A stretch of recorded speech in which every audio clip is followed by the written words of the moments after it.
had experience in various fields. I have been a by-day worker on a farm. I have been a cleaner of dormitories. I have been a warehouse boy packing boxes. I was actually quite good at it. I have been a taxi driver. I have been a teacher. I've also been a professor. I've been a deputy governor of the central bank. And I've been a vice president of the Republic of Ghana. So it is possible. If you think about it, it is possible. It doesn't matter where you start from. God can make things possible. Year's 2024 election, the 2024 election in December 7th. And as I am getting ready for this election, myself and my team are putting together a manifesto that we will bring to the country for this election. But as no one person or no one group of people is a repository of all knowledge, if you are doing a manifesto to help move this country, then the people who are going to be affected by those policies should be heard from and should have an input into this manifesto. And so we thought it very wise to have this meeting so that I can tell you what my general view is, the vision that I have, and then also listen from you, and listen to suggestions from you, so that I can take those, and my team who are here will also take all of those into account. So when we get back, we'll say, okay, what did the forum want to see in our manifesto? And therefore try as much as possible to align what we are trying to do with what the forum is saying. It's very, very important that we have this consultative process in putting this manifesto together. By way of background, have a relatively wide working experience. I have had experience in various fields.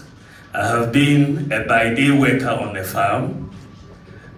I have been a cleaner of dormitories. I have been a warehouse boy packing boxes. I was actually quite good at it. I have been a taxi driver. I have been a teacher. I've also been a professor. I've been a deputy governor of the central bank. And I've been a vice president of the Republic of Ghana. So it is possible. If you think about it, it is possible. It doesn't matter where you start from. God can make things possible. And today I'm seeking your support individually and the country's support for the highest position in the land, the presidency of our dear country. For me, as a person, I have grown up very much caring about the less privileged in society. That has been my constitutional makeup. This is where I find the most joy in work. How do we help people who are not as privileged as us? So you see me as patron of the Lepers Aid of Ghana, where I'm working very closely to see how best we can take care of the lepers in the country who have generally ostracized, and looking at how cured lepers can be taken care of. I'm also a patron of the Mother Teresa's Soup Kitchen, where we are focusing on helping street children to to find a meal a day. You see me fighting for restoration of teacher and nursing training allowances that I have done. You see me fighting for hydroxyurea to be brought onto the NHIS for sickle cell sufferers, which we have been able to do.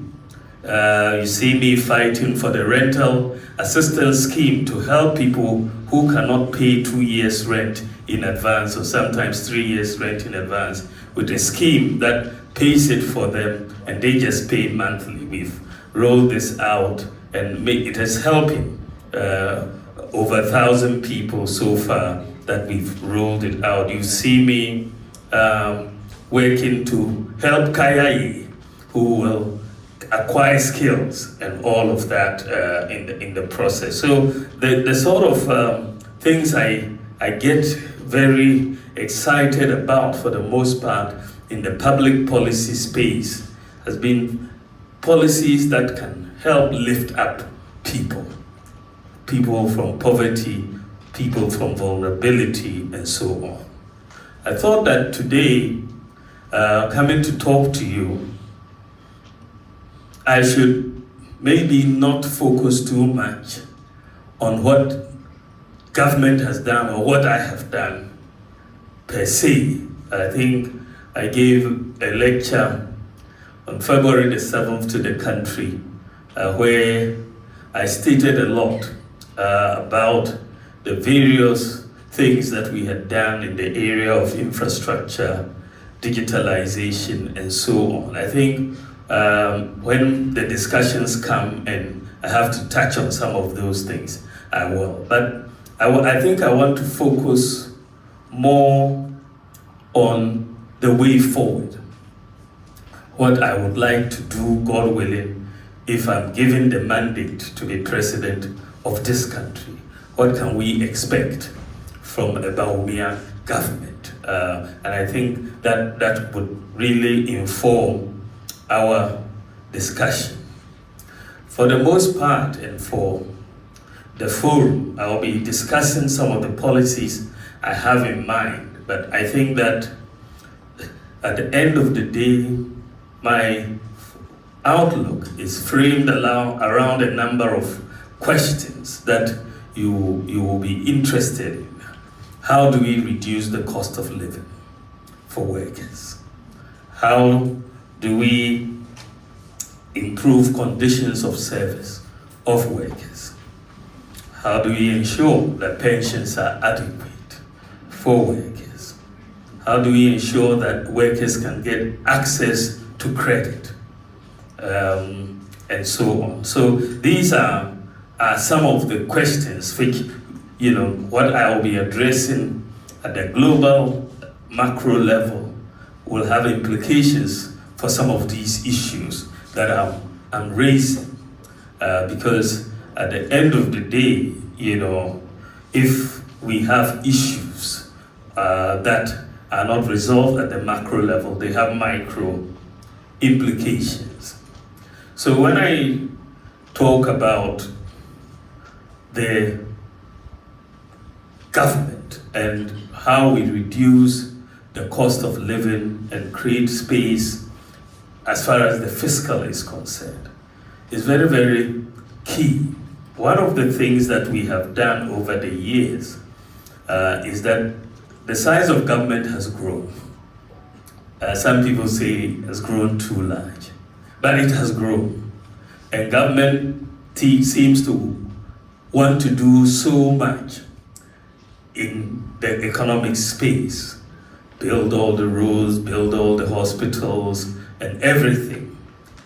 In so doing, there's a burden that comes on government. And government is therefore, in the process, looking to either increase taxes or increase borrowing to do that. One of the key things I want to bring about is essentially to realign government expenditure and bring a part of it towards the private sector. Why do I say this? I think that we can provide a lot of the services without necessarily focusing on increasing government expenditure. The more government expenditure we increase, ultimately we have to tax more or borrow more. And when we have to do that, we create less space to increase the conditions of service of workers. If you have to spend a lot of your resources on paying interest, on loans and so on, you end up with less that is available for the people who are doing the work, who are essentially the membership that you talk about, over 90% of public servants in the forum. So I have had an experience which I believe we can take across. You know, when you look at the whole digitalization experiment, the policy of digitalization that we have started here, one of the interesting things about the digitalization policy is that most of it, if not all of it, has been led by the private sector. Most people don't realize it. The Ghana car, digital address, and so on, Ghana.gov, the digitalization of the ports and so on, passport office, all of it is a private sector-led program, which has meant that we have been able to do something to serve the public without government putting upfront money to do these things. Because if the government was to fund all of these, we couldn't have even gone as far as we have gone in the first place. We wouldn't have done it. But with the private sector putting upfront the money and getting paid in bits over a long period of time, it means that the government didn't have to cough up that money in the first place. And so I think that that model is also very instructive in our general economic management. Because if you take it to the universities, for example, you'll see, for example, that you go to Tech or you go to Legon, the hostels are not built by government. They are built by the private sector, and the students are renting them, right? So you see that they are managed and built by the private sector, and we have that service.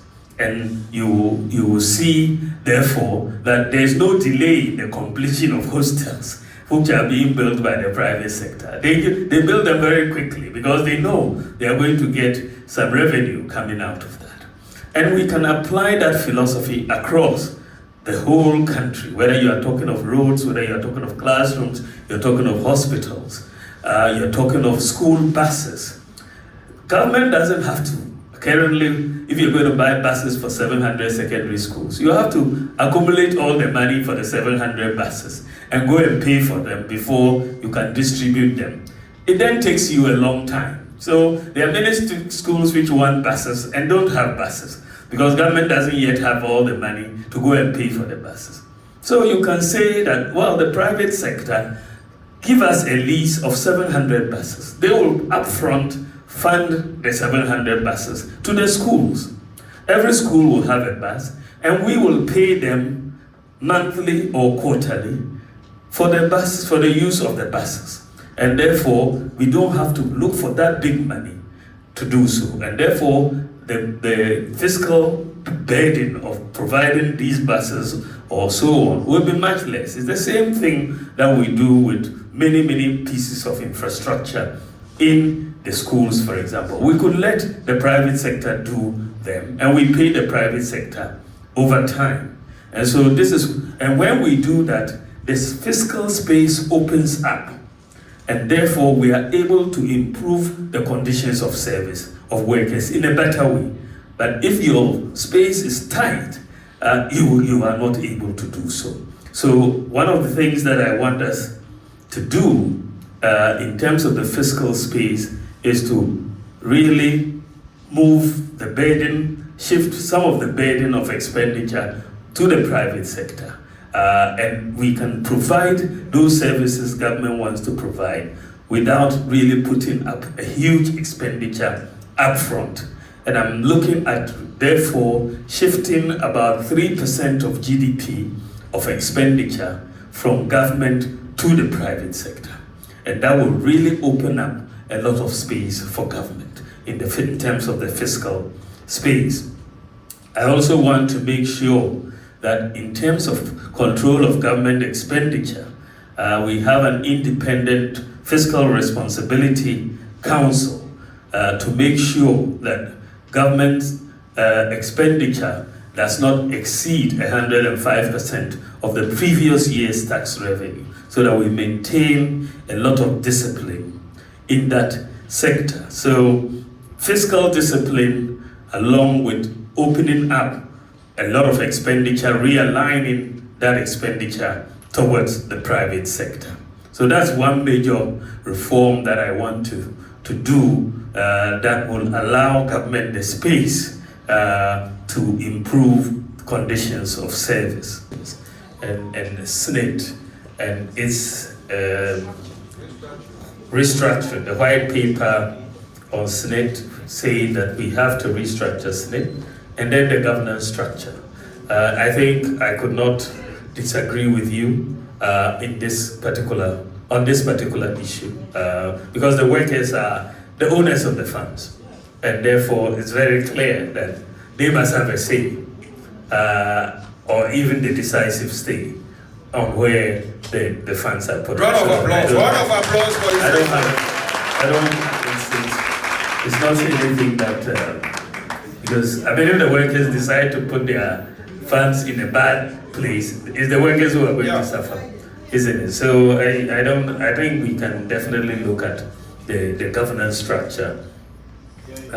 Again, I think there's no issue. The other major issue that you have raised is essentially the single spine, which is non-existent, or you talk about this apartheid system and the multiple spines. I think that really and this is not the first time I've heard about this issue recently.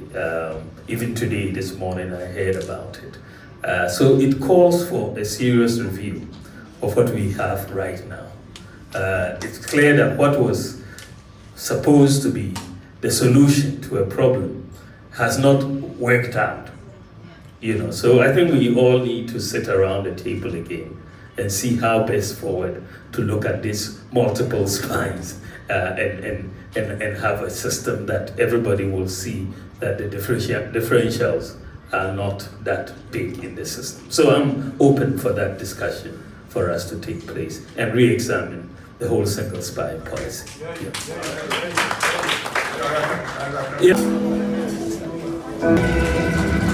Thank you, Excellency,